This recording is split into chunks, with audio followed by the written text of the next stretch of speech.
Okay, so today we are going to continue talking about the prohibition of suicide. We're going to continue talking about the esoteric argument. And I have slides. I have a few slides about this. Um,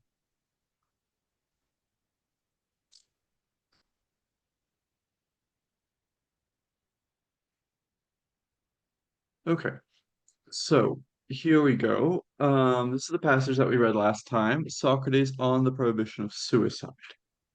And as we saw, the Neoplatonists read this as having two distinct arguments. There is the explanation that is put in the language of the mysteries that we men are in a kind of prison, pluratis, right? So we talk about how this could be a kind of custody, or custody is how the Wester Ink translates it in the Phaedo commentary, and it can mean also like being at a guard post. So it's ambiguous if it's like, is it a duty we have? Is it a punishment? Unclear, right? And that one must not free oneself or run away. That seems to be an impressive doctrine and one not easy to understand fully. However, CBs, this seems to be well expressed. That the gods are our guardians, that men are one of their possessions. So that the guards are our guardians, the men are their possessions, and that if you shouldn't run away from your master who owns you is the exoteric argument, the one that's easier to understand. Um, I went and got a bunch of material to help us understand the esoteric argument, which is indeed does seem to be quite complicated. But we have to always keep in mind this, that it's about um, why why can't we kill ourselves, right? And the idea is that we should kill ourselves because philosophy is separation from the body. So there's a reason to kill ourselves. And it's interesting that, that has nothing to do with any additional arguments about life on Earth being painful, right? It's that life on Earth makes it difficult for you to think and know things. And but anyway, there's this first idea of that you should die, that you should want to die, but you can't actually kill yourself, right? So we should keep this in mind, because this is going to get very, very metaphysical very fast. Like, yeah, on the next slide, right? So this we also read last time, which is Proclus on the esoteric argument. Creation being twofold, either invisible or divided, the latter, according to the commentator, is ruled by Dionysus, and therefore divided, the former by Zeus. Each of the two has its own multitude of subordinates, Zeus of Olympian gods, Dionysus of Titans, and in both cases we have a monad as well as a triad of creators. Okay. So this was part of the argument that of like he set out a bunch of criteria for what a good interpretation of the esoteric argument has to be. And since um, the exoteric argument talks about a multiplicity of gods, he said that the esoteric argument has to be about one God, but it has to be one God that's connected with the multiplicity of gods. And so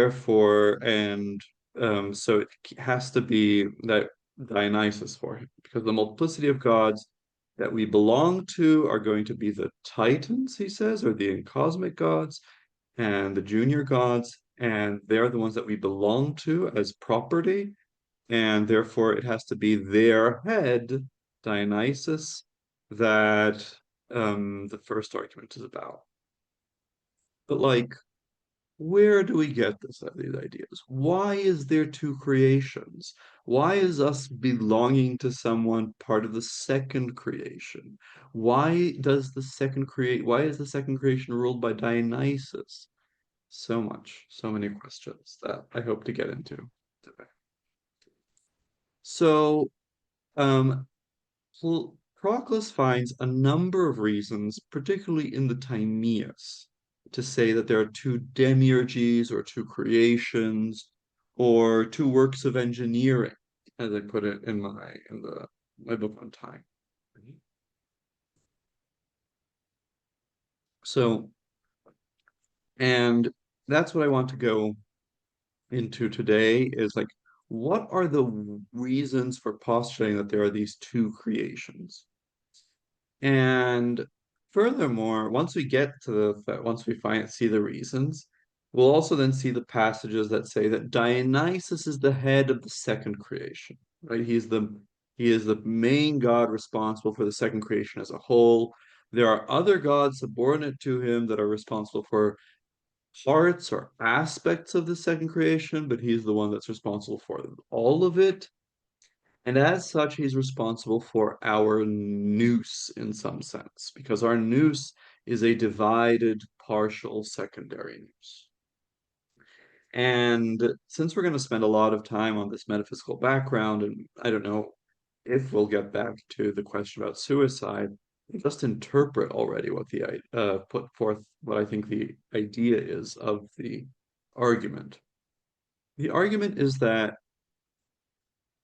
each of us, we have a Dionysian nous. So um, we have an ability to have insight into universal eternal truths, and this is something that's built into the cosmos, right? We have a function here. It's not just a some kind of fluke. We're not just these accidents, these human beings that are produced like by the species that this and we can just be exchanged for any other human being. No, we're actually these eternal souls, and we're part of which each of them has this nous that it's subordinate to its daimon, the daimon that connects it with its god, but it's going into more detail. But in some sense, we're each of us part of the cosmos. We're part of this bigger thing, and therefore we shouldn't kill ourselves because we're not respecting, like, as that we're parts of something bigger, right? Dionysus will deliver us when it's time for us to be delivered. That's basically the idea. Okay. Any questions before I jump No, into the no, background? no, that's okay. Okay, so we'll go about this. This is perhaps not ideally organized, but let's go. So the first thing, and I start with this kind of just because the part that I know best, is the first motivation for saying that there are two creations is that in the Timaeus, we have two creations of time, right? So at Timaeus 38c, we have this account of the creation of the stars, and it seems to be a creation of time. He says, as a result of God's reasoning and discursive thought with respect to the genesis of time, and in order that time should be engendered, the sun, the moon, and the five other stars, which possess the name wandering stars, that is, planets, came to be for the sake of distinguishing and preserving the numbers of time. Now, this is a problem for Platonists. This is a problem for Proclus, because this is one of of a few passages that make it seem that Plato in the Timaeus is saying that time just is the motion of the planets. Also, it says that they were engendered for that they were created in order that time should be engendered, and right, they preserve the numbers of time. They, however, this comes after the famous passage with the definition of time as the moving image of eternity. And that's, of course, the more canonical passage for Platonists, since Plotinus at least. And the theory developed from that is something like, well, eternity is this feature of the intelligible world where everything's entirely present. It has no past or future parts, but all its parts are present and are present in each other, to each other.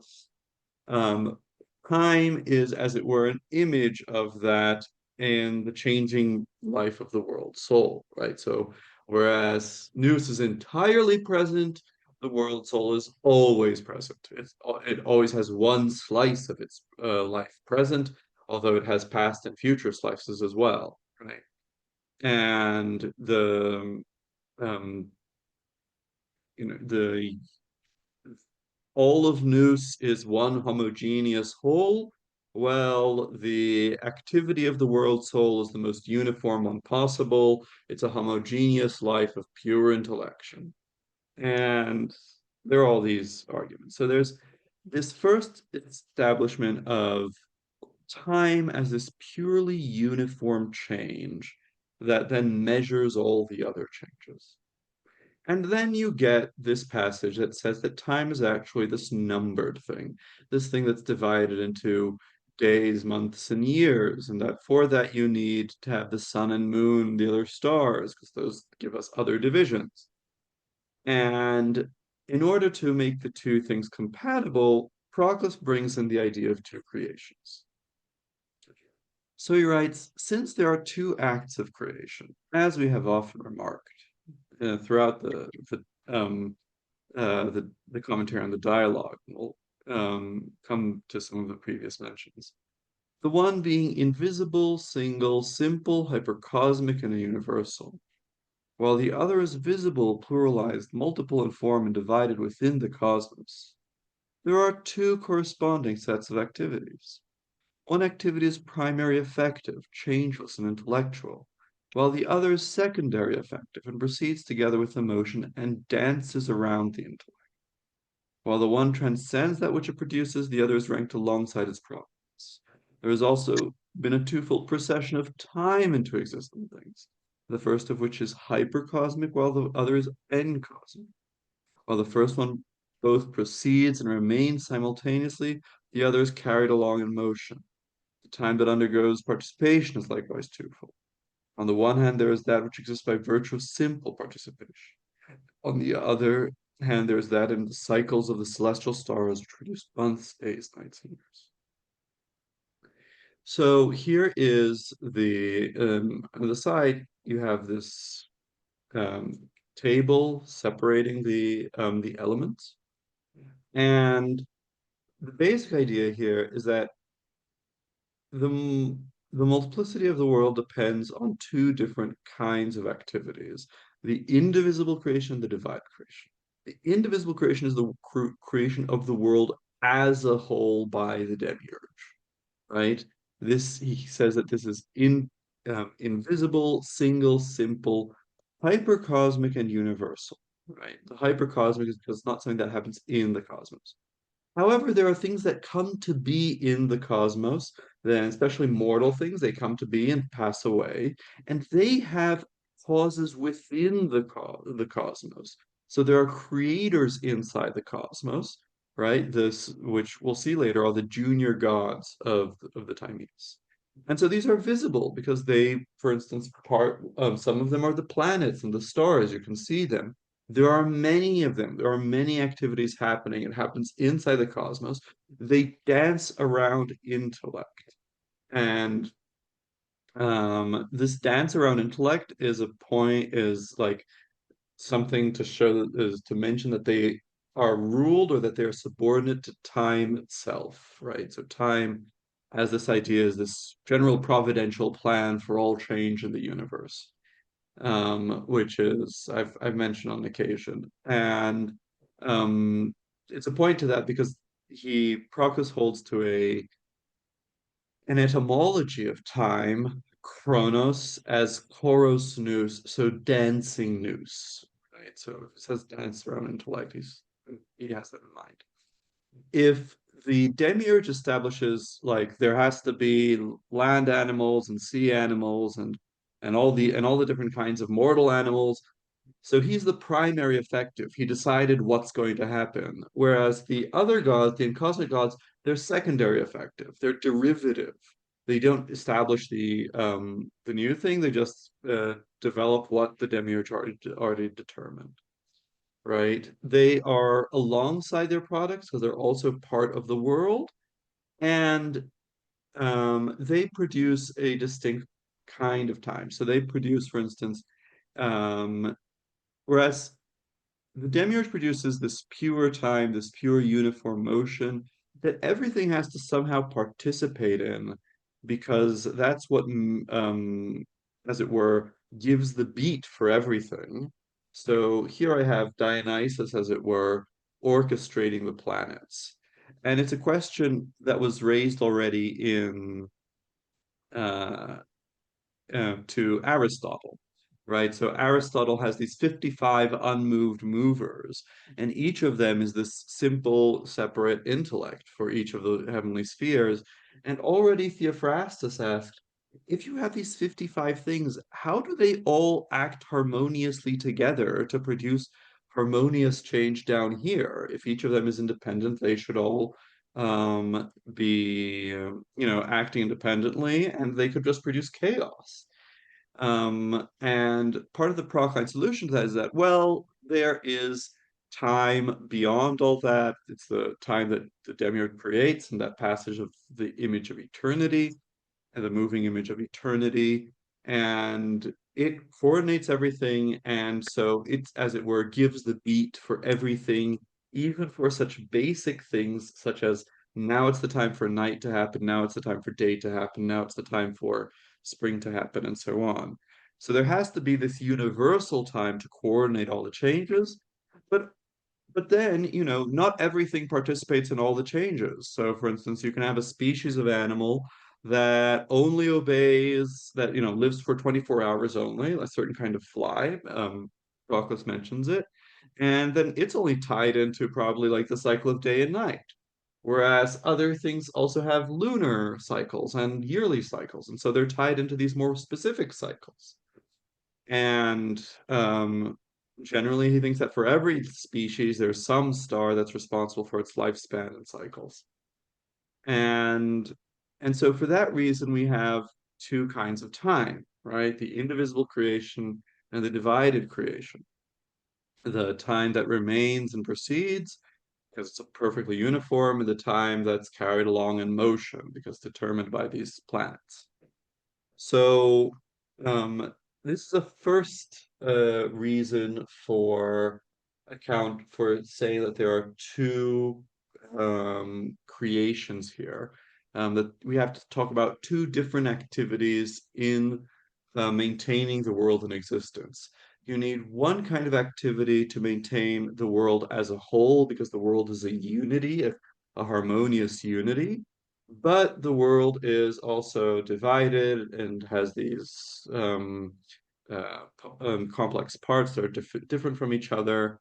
And so that's why you also need this secondary demiurgy, which is the divided creation. You with me? Yes. Good. So that's the first idea. Now we turn to a different problem which motivates this, which is, why is there one world because of one model? So this is what the Timaeus says, right? Why is the world unique? It's because the model for the world was the intelligible living being, which contains all the kind other living beings in it. Therefore, its image, the world, should include all the other should be a living being that includes all the other animals in it, and therefore it should include them all, right? And there should only be one, because it's going to be the single living, total living being. Proclus puts this forward, explains it, makes a syllogism out of it, and then he raises this problem that people raised. Some it is true, oppose this interpretation, adducing the plurality of human beings and of horses. Human being itself, and horse itself, and all other such entities are, they point out, responsible for many individuals. And if one replies that these, because they have parts of other things, are therefore not monadic, they will not leave off, but bring up against us the sun and the moon, and all the other things which, though parts of the cosmos, are monadic. Therefore, one must get involved in the more extended argument with them. So the first thing is, look, not every form generates a unique thing, right? and then look at human being and horse. But then you say, well, human being and horse are different from the world because human beings and horses only exist as parts of the world, right? And therefore it belongs to them to be many, right? And therefore they're not necessarily unique. But um, that doesn't solve, and therefore, since the world is not a part of anything, that's why it has to be unique. But there are unique things that are a part of the cosmos, these people will say. There's the sun and the moon and things like that. So what's going on here? Why does Plato say this weird thing that there has to be one world because there's one law? Proclus gives no less than 6 different answers to this question. And some of them are more interesting than others. And the debate about this, I mean, I think it's earlier than Porphyry, but he starts with already with Porphyry solutions. Then he gives Iamblichus and then Syrianus, and then he adds new things of his own. So there's a long debate. However, he introduces the idea of the 3 demiurgies or the 3 acts of creation in the last one. It is possible to go about answering these questions in yet another way. The first phase of creation is universal, single, undivided. The second is particular and pluralized and proceeds by means of partition. And the third is not only divided, like the one that precedes it, but also deals with generated things and the species which occur in them. So that could be actually like the forms that occur in them, so the enmattered forms, right? So here we have 3 demiurges, 3 acts of creation. We already saw 2 of them, right? So the first is the creation of the whole world as such, as a single thing by the demiurge. The second divides what the demiurge does. So instead of creating the whole life of the world, it divides that life into, say, months, years, and days, and so on. And then there's the third one that seems to be specific to sublunar things, because it deals with generated things and forms in them, so things that come to be and pass away. So there seems to be like the whole world, the heavens, the sublunar. They are the Jovian, the Dionysiac, and the Adonic, by means of which he also distinguished the 3 polities, as we have said elsewhere. So uh, in Plato, in the commentary on Plato's Republic, he mentions these, that there are the 3, as it were, 3 republics. One of Jupiter, the other of Dionysus, and the third of Adonis.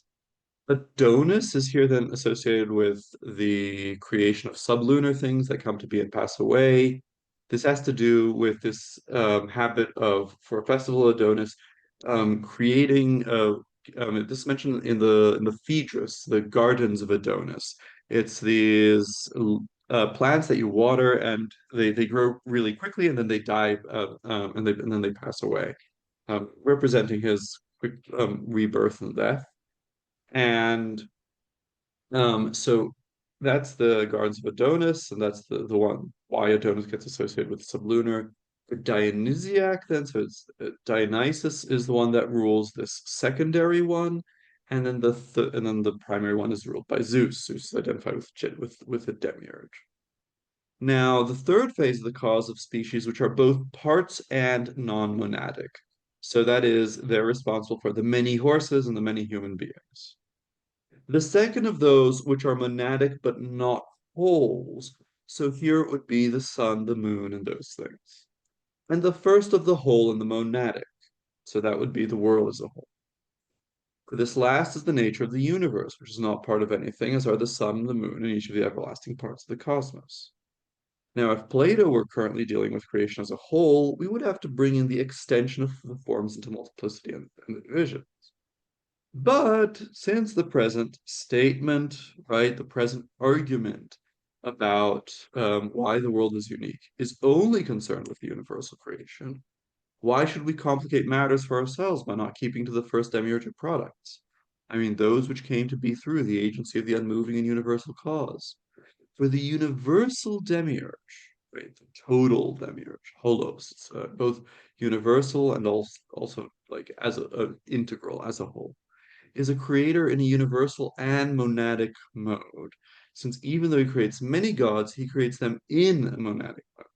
Each of the fixed stars, for example, has been produced after a single form, given that there are different forms even for earth, water, and fire, whose parts undergo generation, perishing in time, so that much more is the case in that everlasting are such. And particular souls to differ from one another in species, for everything individual and particular is in matter. And if they each shape their own respective lives by projections of different reason principles, it is clear that they exist in a universal mode in possession of the reason principles of all things only in their forms. And so the possession of each of them takes place in relation to a different form. And one must place the series of forms in its unitary phase in the source of souls and in its divide phase again in the origin of souls. So here he's saying the demiurge creates everything as in a monadic mode, so as these unique things. So he creates each of the elements, right? He creates earth, water, fire. So and there's a single form for each of these. So he also has a single form for the stars. And also, again, he says that each soul um, has its own differs for one another in species. Of course, this is an idea more famously associated with Thomas Aquinas, right? Later on, that each angel is its own species. Proclus says more. He says that since there's no matter in souls, the same argument that Thomas uses, then different souls are different by their having different forms. So again, he creates them each through a unique form. Here it's unclear to me actually whether he's talking about each of them being a unique form or whether he's trying to argue that there is some kind of single form for souls. Because he goes on to say that they exist in universal mode in possession of the reason principles of all things, only in their forms. So they each of them have all of the different reason principles, all the logoi for all the things in the world in them. Right? We have the concepts of everything that exists in us as souls. And therefore we should have, and therefore there's actually some kind of common form for soul. And then or whether not. Probably both things. He thinks that there's this unitary phase and divided phase of souls and the source of souls and its divide and the origin of souls. So the source of souls would be the mixing bowl, Hera, and the origin of souls would probably be the soul itself. And so that's the unitary phase and then the divided phase. And so, and both of those things are unique, right? There's one mixing bowl and there's one soul itself. They might be internally complex, but they're unique, and they're in some sense what the demiurge produces, right? He produces, so he's making this point that the demiurge makes one of each thing, right? And and then he infers, and how indeed, given that they are finite in number, could it be other than necessary that the full series should pre-exist in their causes, seeing that even nature contains in advance, the full series of things produced in series? So he's saying, like that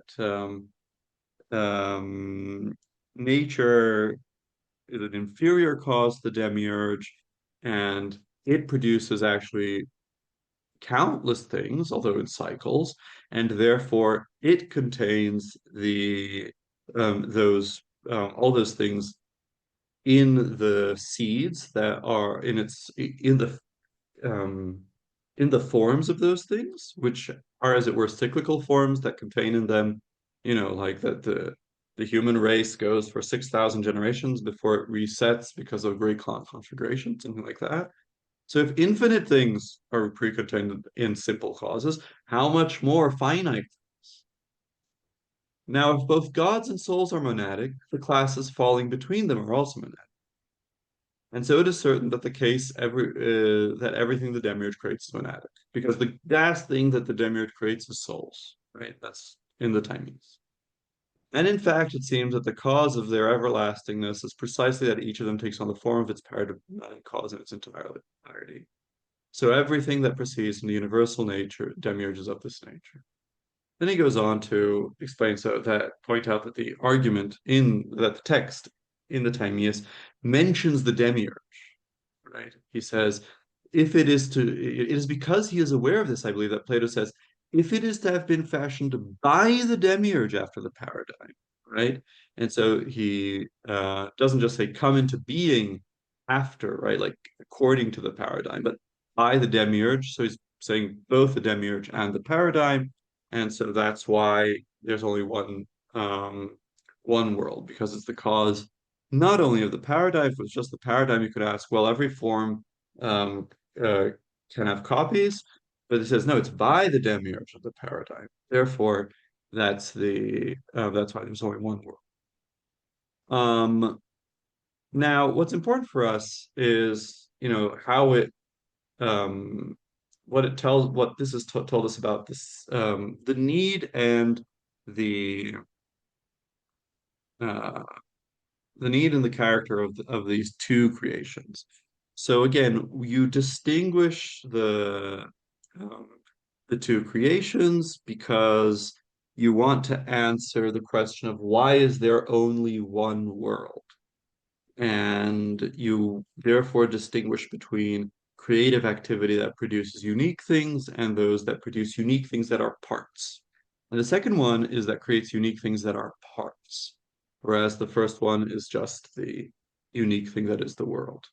And the first one, the one that creates the world, belongs to Zeus, and the second one to Dionysus. Okay?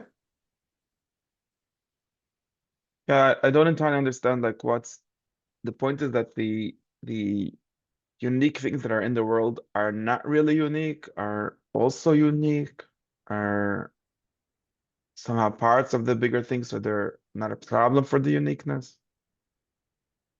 Um, I think the point about um the thing hmm. So the thing about the unique things in the world is partially it was raised originally um,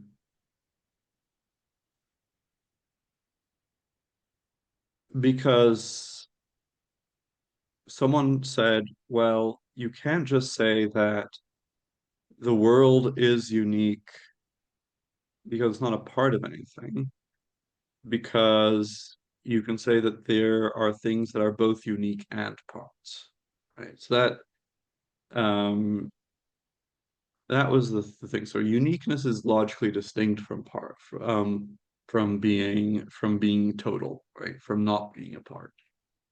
Um, and you need and right, so that's the idea. And I mean, platonically, like, I mean, Procleanly, these things function as middle terms, right, between the things that are, parts and many, and the thing that is not a part and unique. And between the two, you have the thing that is a part and is unique, right? So you explain a bit about how you get from one to the other. It's also, for instance, how if you think concretely about how the sun, like what role the sun has in explaining generation. So there are many different generations of, living beings, but there is a single sun. But since it has this repetitive activity, it has this year that's always different. The year that's always different gives rise to always different generations. I mean, that's like their causal role here. Not sure if that explained it. Not sure either. I only Um, understand that phrase. I mean, like the what's right. What we have to understand here in order to understand the esoteric argument for why you shouldn't kill yourself is just like why he's led to postulate these distinct kinds of creation. And basically, it's like this objection has forced him to take a very strict idea of what the demiurge does. He has to, in order to answer this objection, he says, no, the demiurge only produces things that are single, and that's why there's only one world. And therefore, and this forces him then to introduce a different kind of cause or another cause if he's going to have if he's going to have these unique things, but that are part of the world. That's um, that's basically it.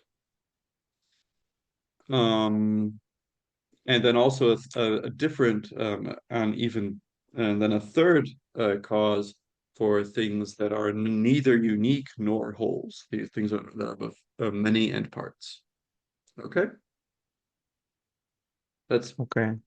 just getting like motivations for dividing the demiurgy in many parts. Now, a different motivation is comes from the interpretation of the Atlantis myth.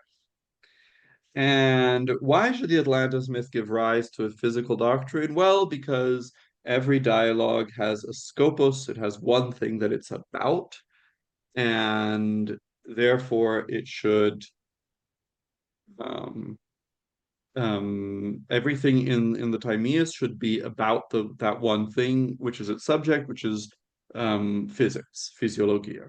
So even this war is about that, right?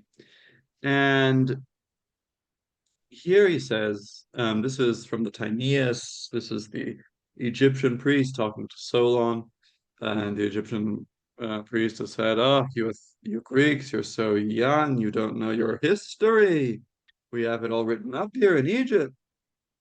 Now, many great accomplishments of your cities recorded here are awe-inspiring, but there is one that surely surpasses them all in magnitude and excellence. The records speak of a vast power that your city once brought to a halt in its insolent march against the whole of Europe and Asia. Once, a power that sprang forth from beyond, from the Atlantic Ocean. For at that time, this ocean was passable, since it had an island in it, in front of the strait that you people say you call the Pillars of Heracles, that is the Strait of Gibraltar, right? So, past the Strait of Gibraltar, there was the huge island of Atlantis, and the Atlanteans went to war, and the Athenians stopped them, right? There's a summary of this in the time at the beginning of the Timaeus. The Critias starts telling the story, and then it stops.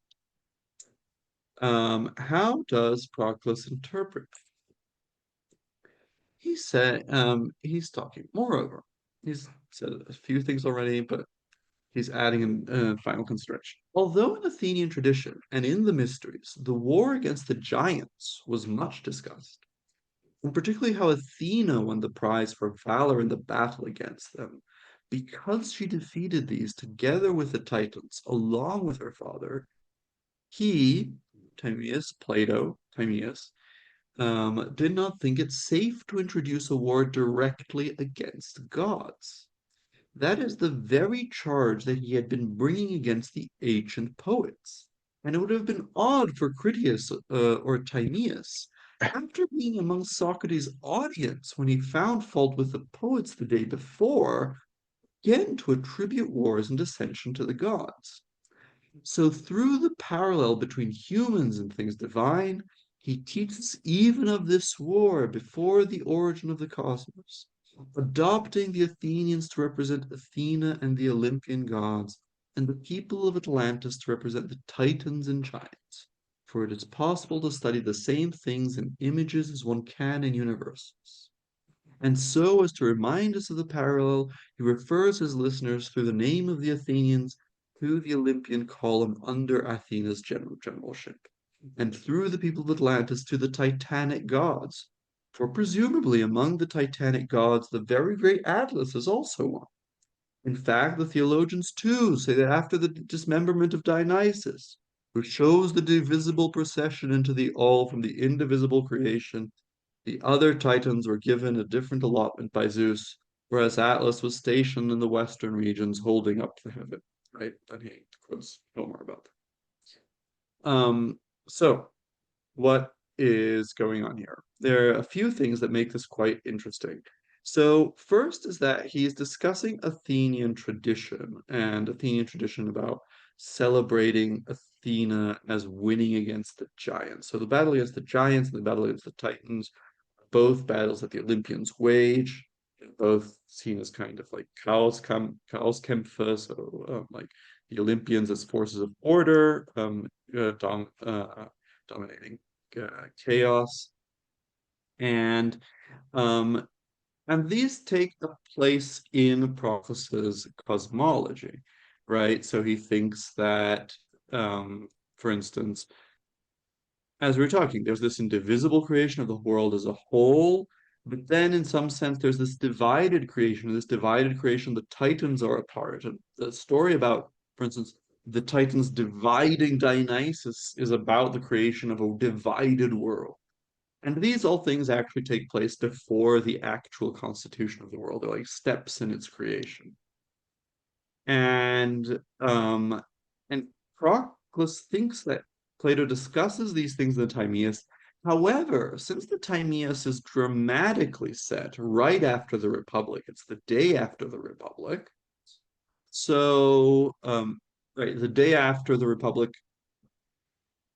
Socrates telling the story in the Republic, right? Because the actual dialogue, right, it's all Socrates saying, and then when I went down to the Piraeus, and then so it's all Socrates telling, and from the way the Timaeus is set up, Proclus understands that Socrates told the whole story of the Republic to the characters in the Timaeus, and and so they heard the whole problem with, you know, portraying the gods behaving badly.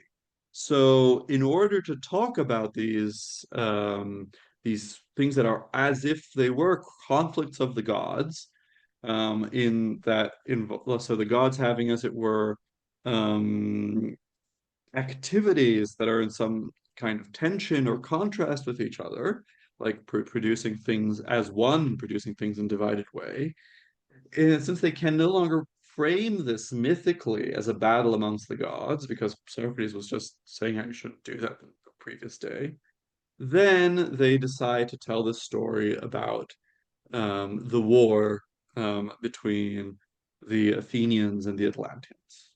Right? So this is a different reason for he's also talking about this secondary, this divided creation here. Right.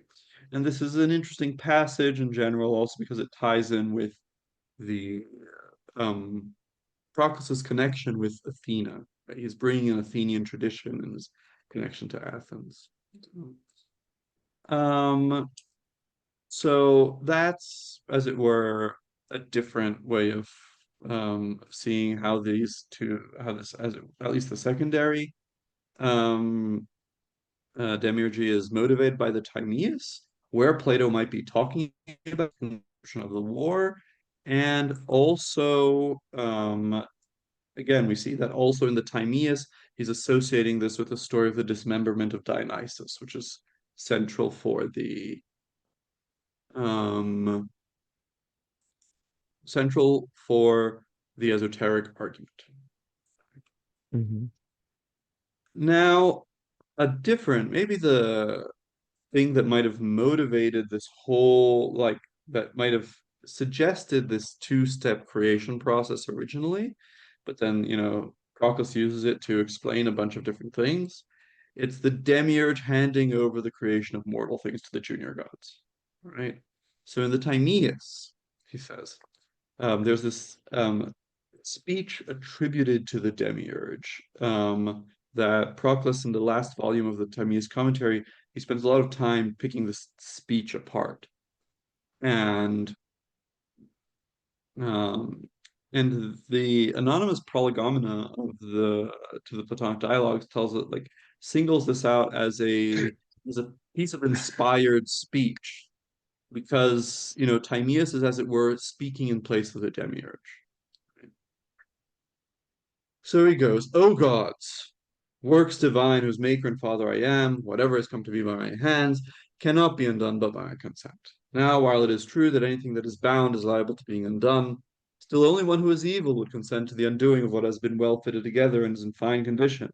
This is the reason why you, as creatures that have come to be, are neither completely immortal nor exempt from being undone. Still, you will not be undone, nor will death be your portion, since you have received the guarantee of my will, a greater, more sovereign bond than those with which you were bound when you came to be. Learn now, therefore, what I declare to you. There remain still three kinds of mortal beings that have not yet been begotten. And as long as they have not come to be, the universe will be incomplete, for it will still lack within it all the kinds of living things it must have if it is to be sufficiently complete. But if these creatures came to be and came to share in life by my hand, they would rival the gods. It is you, then, who must turn yourselves to the task of fashioning these living things as your nature allows. This will assure their mortality, and this whole universe will really be a completed whole. Imitate the power I used in causing you to be, and to the extent that it is fitting for them to possess something that shares our name of immortal, something described as divine and ruling within those of them who always consent to follow after justice and after you, I shall begin by sowing that seed, then hand it over to you.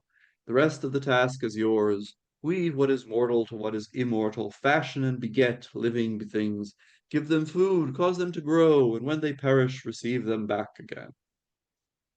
So big exhortatory speech with the initial stuff about how the gods he's created aren't really immortal causes problems, of course, for Proclus, who is absorbing Aristotle and says that all these heavenly bodies are truly perpetual.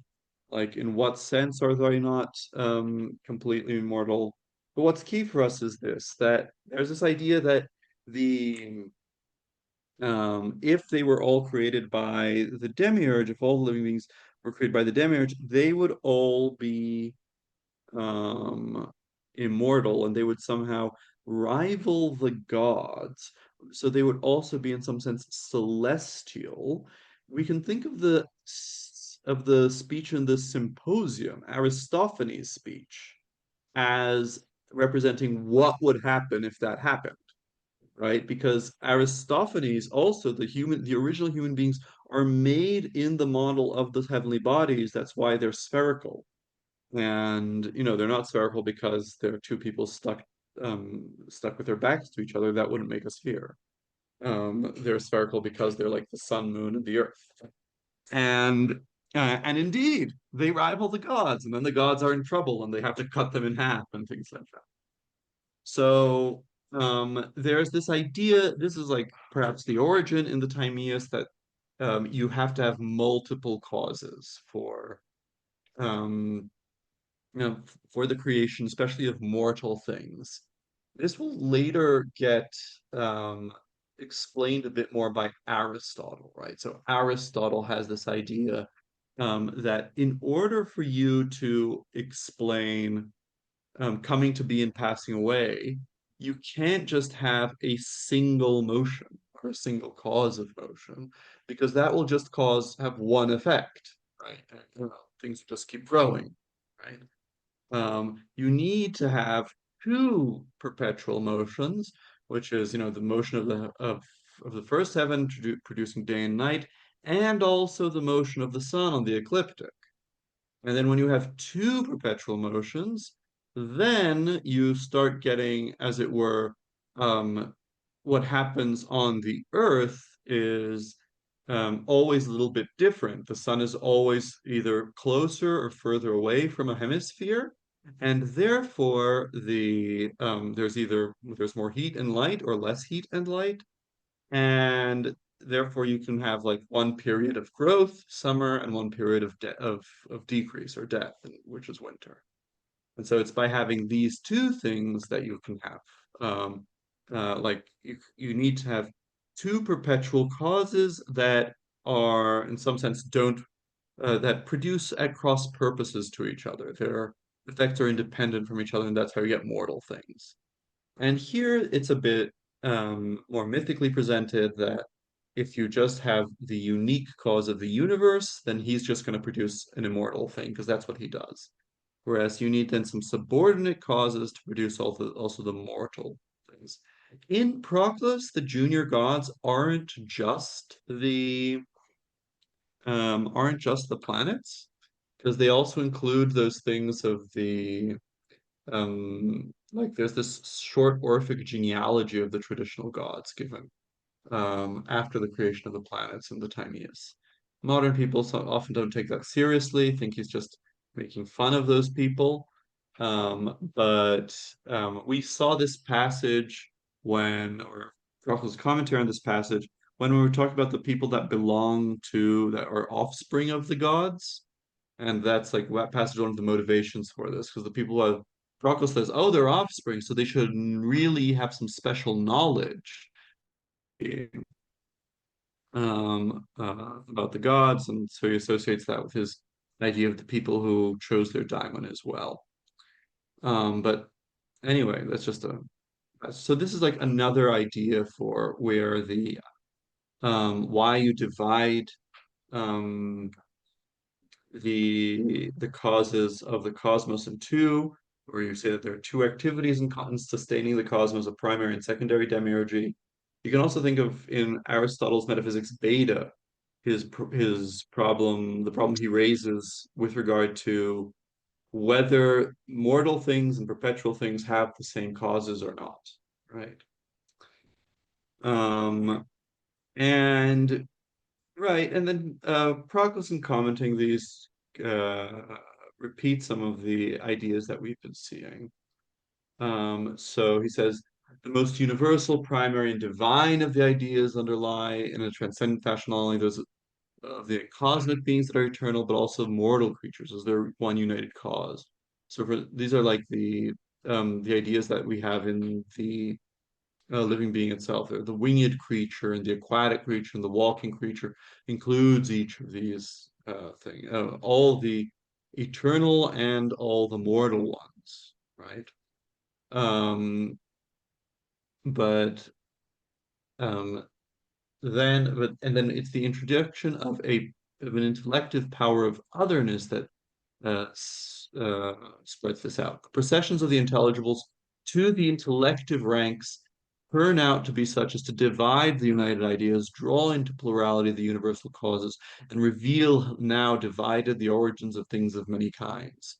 For there is no longer a single intellective cause of all airborne creatures, for there would not be any separate intellection of eternal and non-eternal airborne creatures. So there are different forms for these things, and therefore there must be different intellective causes, nor a single one of all aquatic or all terrestrial creatures likewise, but the power of otherness dissects the universal into its parts and the monads into groups of a given number.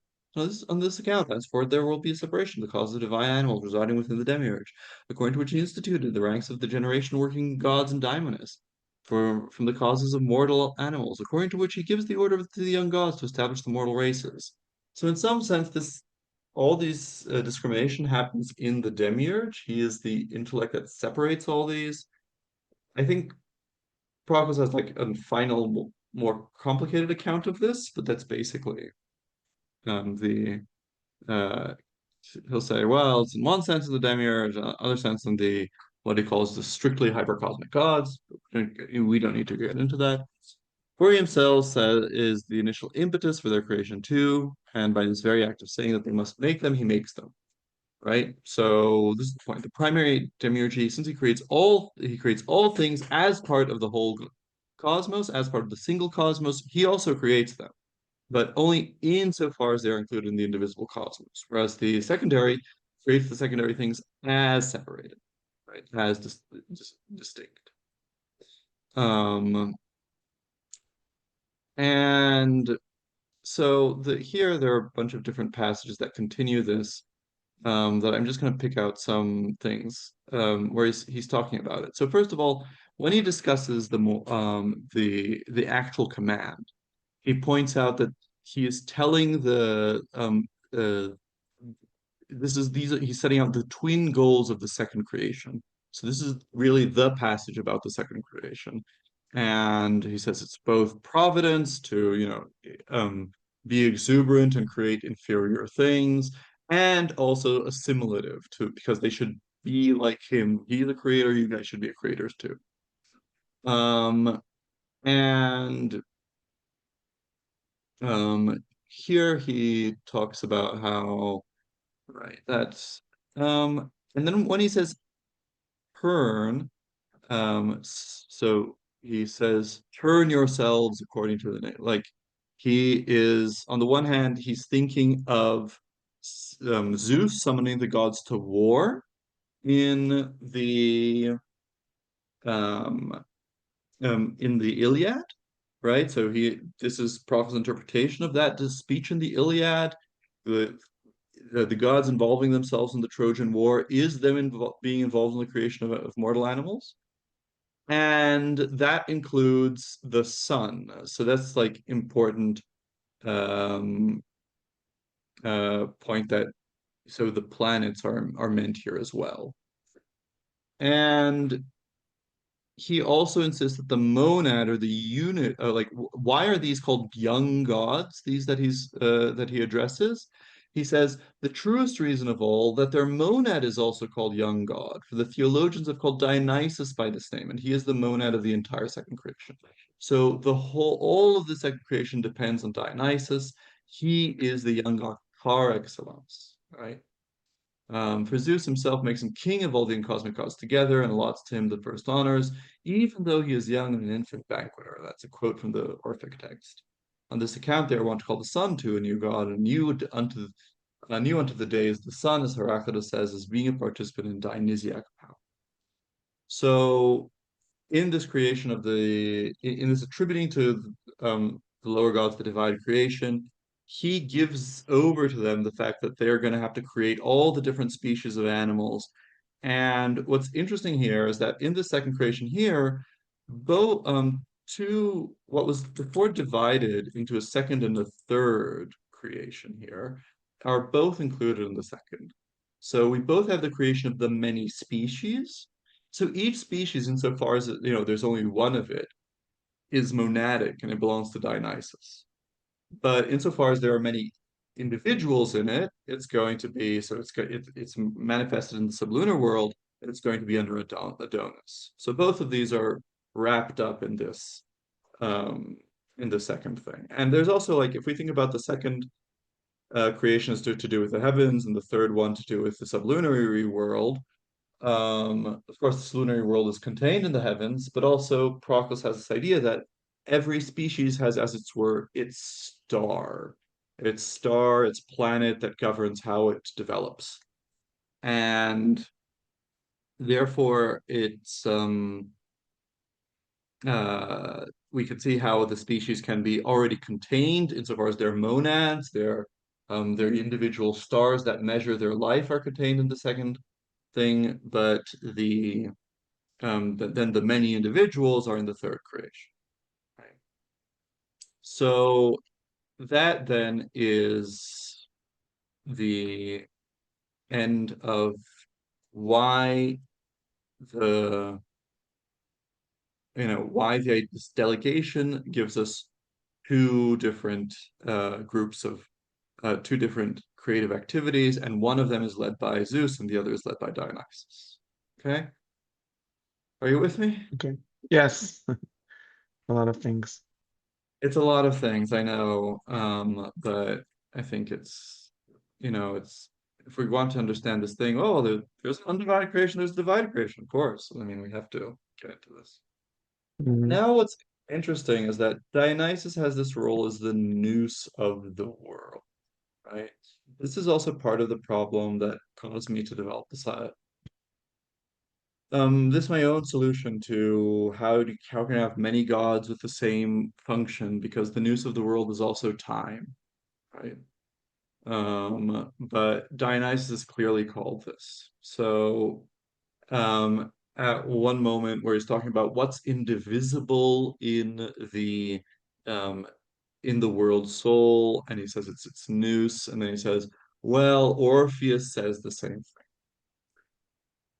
Nor is it the case that Plato says this and Orpheus means something different. In fact, if I must give my own opinion, the theologian's meaning is also made clear by the above comments on the text of Plato. For Hypta, so Hypta is this character who carries a basket in which Zeus places Dionysus after he's born from his thigh, right? Okay. For Hypta, who is the soul of the universe and is so named in the theologian because perhaps her intellections are expressed in the most vigorous movements. It's a genealogical pun. Or perhaps on account of the very rapid motion of the universe of which she is the cause, having placed a winnowing basket on her head and wound it round with a snake, takes into her care Dionysus of the harp. For it is with the most divine part of her that she becomes the recipient of intellective being and receives cosmic intellect. And Dionysus, for his part, proceeds towards her out of the thigh of Zeus, who was united with Zeus at that point. And once he has so proceeded and has come to be participated by her, he leads her back up to the intelligible and her own source. For she hastens to Ida, to the mother of the gods, from whom stems the whole series of souls. Hence Hypta is said to assist Zeus at the birth, for as was said earlier, it is impossible for intellect without soul to be present in anything. And this is similar to the statements, and the sweet offspring of Zeus was called forth in Orpheus. And this offspring was cosmic intellect, the child of Zeus, which is proceeded in the image of, or according to, the intellect which has remained in Zeus. Okay. So this brings together the passage that we saw about these passages about the generation of the mortal animals by the junior gods, and the head of the junior gods is Dionysus, with that idea of the two creations connected with the two creations in time, right? So there's the primary creation, which is the creation that Zeus, the demiurge, does, in which he creates time and as a separate nous, and which produces this uniform motion. And then there's the creation of the divided time of days, months, and years by all the planets. Now, what is the head of all the planets? It's time itself, which is the nous of the world, which is Dionysus here. Don't need to get into my explanation here about how it can be both time and Dionysus, but we'll suspend judgment right now about in what way Proclus is and is not identifying these two gods. But the point is that Dionysus is the nous of the world. Why is this important? Because this is what's going to be, as it were, soteriologically relevant. This is why this whole thing is relevant to um, our to why we can't kill ourselves. It's because this is going to be the source of our own nous, our own ability to have insight into the forms. And there's already a connection here to the esoteric argument and to the myth of Dionysus there, because here he's called Dionysus of the heart, right? So again, in the Orphic myth, Zeus hands over the government of the world to Dionysus. In Platonically, Zeus the creates time and creates time, right? Imposes this time to govern all the order of the cosmos. And then there are these titans, which then trick Dionysus into playing with some toys, especially a mirror, and then they rip him apart. All right, and so they divide time. These are the planets and the stars dividing the uniform time into days, months, and years. And then, however, Athena rescues the heart of Dionysus from the ripping apart. And that is what becomes the nous of the world. That is Dionysus of the heart here. Just to complete the myth, then Zeus blasts the Titans with a thunderbolt. And from them, from their remains, and since they ate Dionysus, in their remains, there's parts that are Dionysian and there are parts that are Titanic.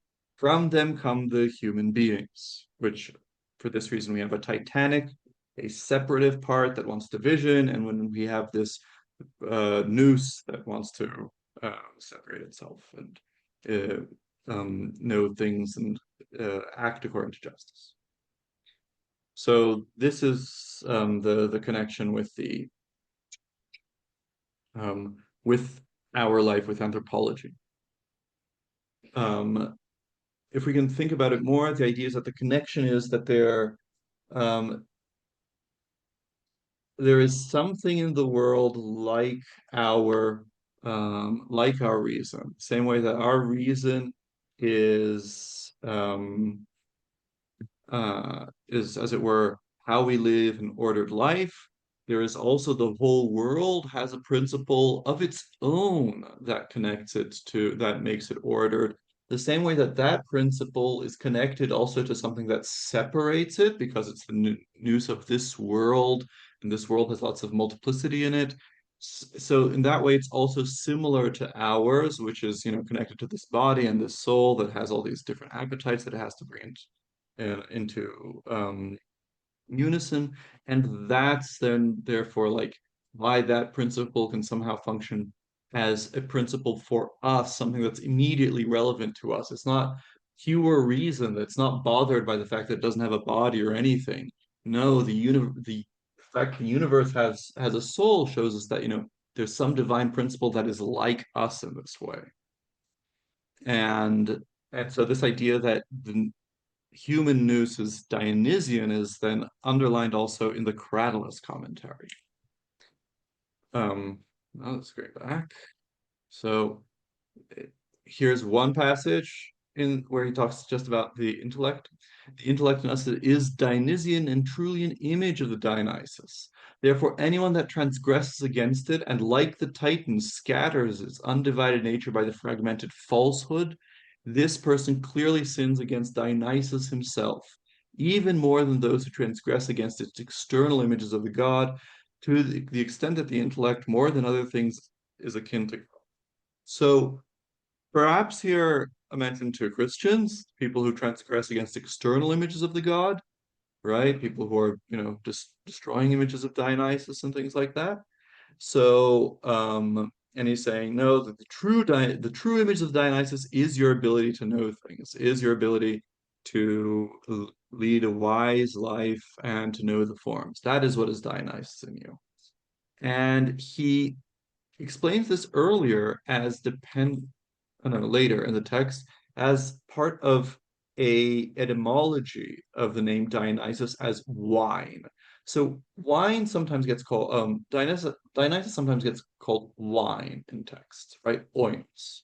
And this is mentioned in the Cratylus, and in the Cratylus it's kind of like a joke, right?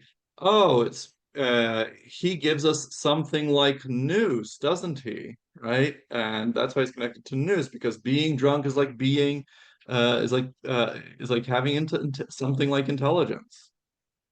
That's not how Proclus will take it, of course. Theologians often called our Lord Dionysus. This is one of the passages where I mentioned he uses this reference to our Lord Dionysus. It sounds very parallel to how the Christians talk about Jesus. Wine, specifically after his lowest gifts. Orpheus says, for example, instead of one, they imposed a triple root on wine. Take all parts of wine in the cosmos and bring them to me. She was indignant with wine, the son of Zeus.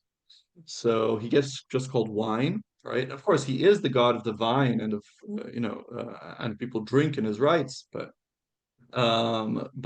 there's more to this. Like, why is he called wine? If the god himself is so called, it is clear that both his first and his median activities may be given the same name as his ultimate one, right? If you call him if you call the origin the same name as the last effect, then the middle effect and the first effects can also be called like this. You have to understand that. Now, referring to that, Socrates called the god Dionysos, right? With the oin, right? Including the oin deriving the name from oinos, from wine, which, as we have stated, reveals all the powers of the god. Just in the Phaedrus, he calls the great Eros indiscriminately, both divine and a lover of the body. So there's, wine should cover the whole extent of what he does. So wine, as commonly used in the vernacular, provides us with the property of particular intellect. For the hoion nous is nothing else than the intellectual form which is separated from the whole and is already participated in and has become simple and specific. So hoion can mean like, and it can also mean specific. And so if he's oinos, it's because he's hoion nous, and so he's the cause of specific intellects in general. Indeed, the participated intellects are the intellects that are participated in by the souls in the world, by the divine souls. And so the very first one is time itself, right? Which is the nous of the world, which is Dionysus. The altogether perfect intellect is all things and operates in accordance with all things in the same way, while the particular and participated intellect is all things, but in one form which has been assigned to it out of all. For example, the form of sun, moon, or Mercury, right? Remembering Proclus's realization that he belongs to the series of Mercury. It is this property which is distinguished from the rest that is indicated by wine, since it indicates a specific and a particular intellect. Ton hoion kai tina. Therefore, all particular creation depends upon the Dionysian monad. Dionysus is the monad of the young gods, right, which create the particular creation, as opposed to the universal creation of Zeus. Distinguishing the participated intellects of the cosmos from the universal intellect, the many souls from the one soul, and all the perceptible forms from their proper universals. That is why the theologians call the god himself wine, both himself and all his creations, for they are all products of the intellect. Through those, some participate more remotely, others more immediately in the particular dispensations of intellect. This wine operates analogously at the various levels of being. In the body, it operates like an image through belief and false imagination, while in the intellectual realm, activity and creation takes place intellectually. This is why when the Titans tore Dionysus apart, only his heart is said to have remained undivided. That is the indivisible essence of his intellect. So Dionysus is the cause of all the of all of there being such a thing as having a particular intellect, right?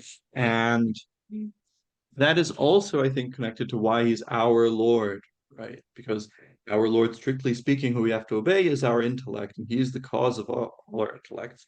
And one other god that Proclus calls our Lord is Mercury, probably because he believes, he's come to the conclusion that his proper intellect, his is a mercurial one, because he belongs to that thing, to that series. So that is why then Dionysus is associated the um, with our intellect, and therefore also with because he's also connected with the secondary creation. And this is what I meant by saying, like, the point of the esoteric argument seems to be something like, you belong to Dionysus, which is a way of saying you belong to the fabric of creation itself. You belong to the fabric of the world. And the world, time has its measures. That's the point of time. It gives measure to all things. And it will have the time, and so the time for you to die has been established.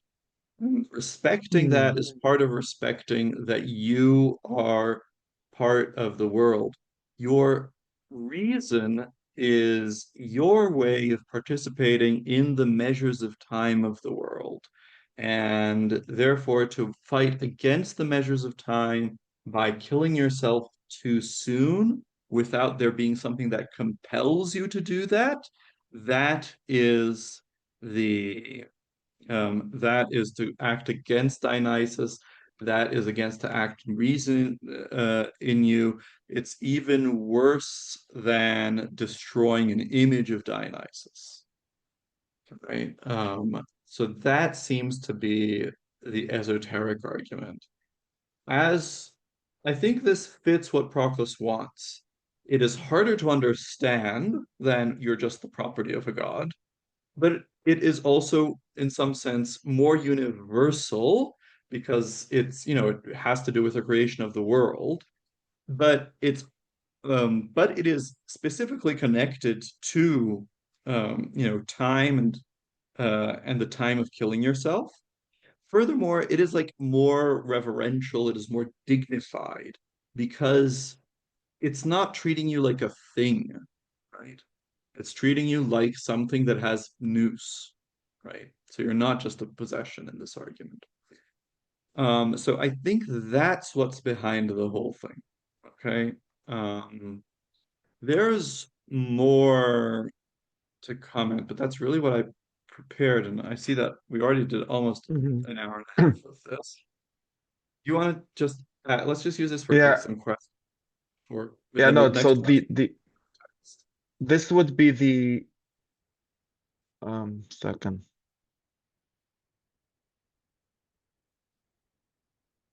This is the normal argument, right? I'm confused. This is the one in the language of the mysteries. Okay, so they're both the same thing. Both of these arguments are really the same thing. I think that they're Meaning, different because I think the one in the language of the mysteries is about how our nous belongs to Dionysus and we're parts of the whole cosmos. The one that the exoteric argument that treats us like stuff is because our bodies are created by the gods. And so that's a okay, distinction. what I meant to say is that something like the simple reading would be that these are two, if you're making them into two different arguments, right? And the simple reading would be that these are two different kind of things entirely. Like one is something like you don't belong to yourself, so it's some kind of moral or like pious argument, right? Um, and the other one is something like, I guess it's similar because it doesn't, there's someone who put you in the prison or something like that. But the other one has to do with something like, uh, I mean, the other one is really the reason why you should want to kill yourself.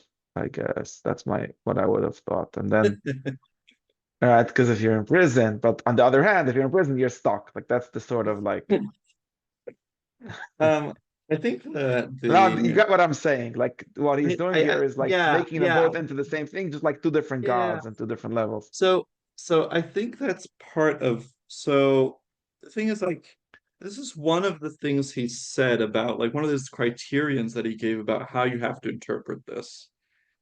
And what he said was um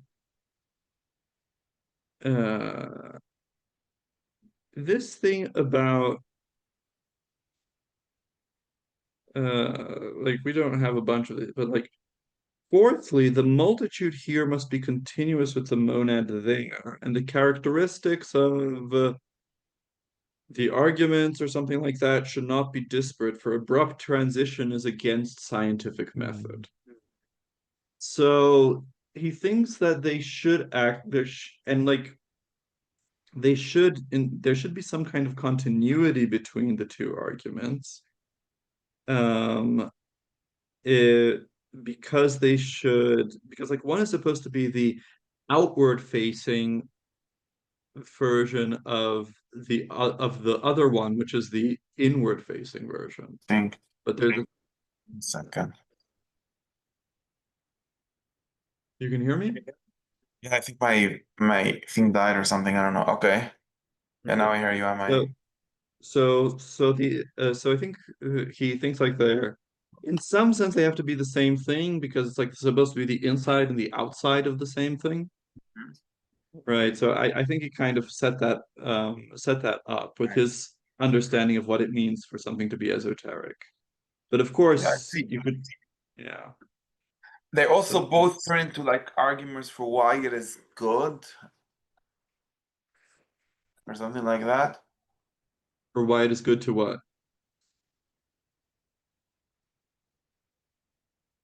Yeah, now I can't hear you.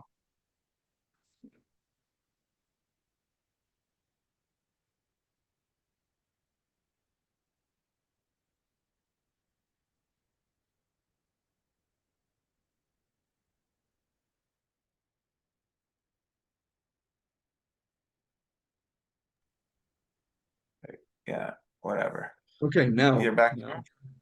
Okay. Okay. I need to say like the first, like the literal meaning of, I guess maybe both of these arguments would be something like, uh, it's not for you to decide because God knows better or God is stronger. One of these like ways in which obeying God is always makes sense. And the way you made it sound today was something like, um, there is a something like there is a principle for your specific life in this way that it is, and therefore it doesn't make sense. It's not wouldn't be good for you, right? The first reading would say it might be good for you, but it wouldn't be good for God. So, and it's not for you to decide. And what we're saying is something like it's really not good for you either, because, well, I guess in some sense we Exactly. use so much, but yeah. Yeah, so this is the the exoteric argument is more like you belong to the gods, you don't get to decide this, something like that. You're just property. And it's much more of a something like a yeah, master-slave relationship. Whereas in this one, it's more in some sense, you like when Proclus understands that he belongs to Mercury, he'll say that, that his true father is Mercury. It's like it's a filial relationship, right?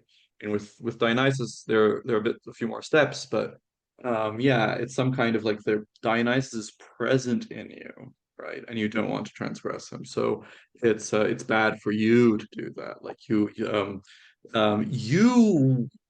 part of you is reason, the same reason that ordered the world, and so you actually, unless you're if nothing in the world is forcing you to kill yourself, then you should, then you shouldn't, because that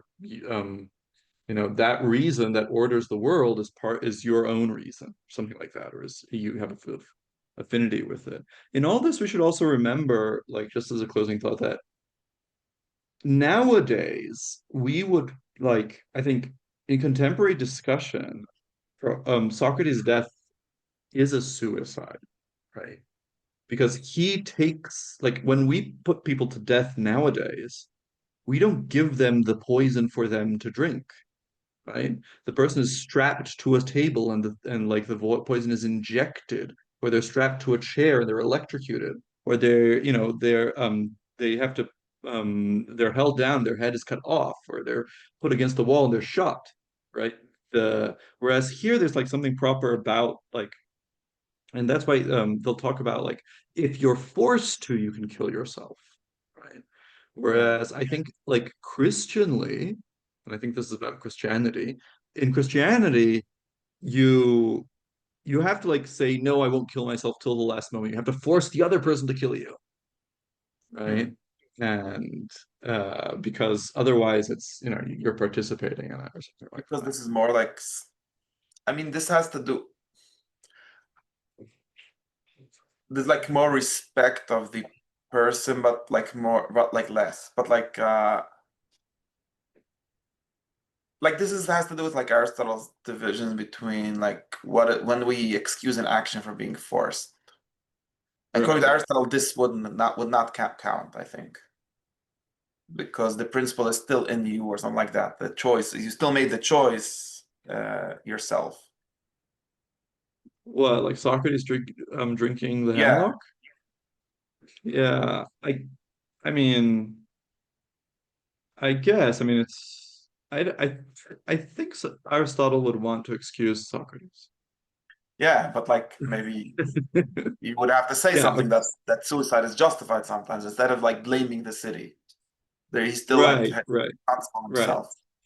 Yeah, yeah. Maybe.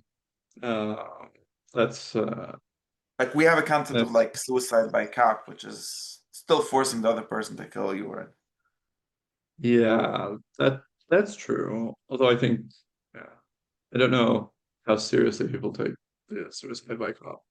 as a concept. I'm not sure. Or some people do it, but yeah, maybe it's just But yeah, so that's the idea. Um, okay. okay. Next week you're around? Yeah, I think so. The 23rd. Yeah, it should be fine. Great. Okay. Well, have a good one. Yes, have a good week. Bye.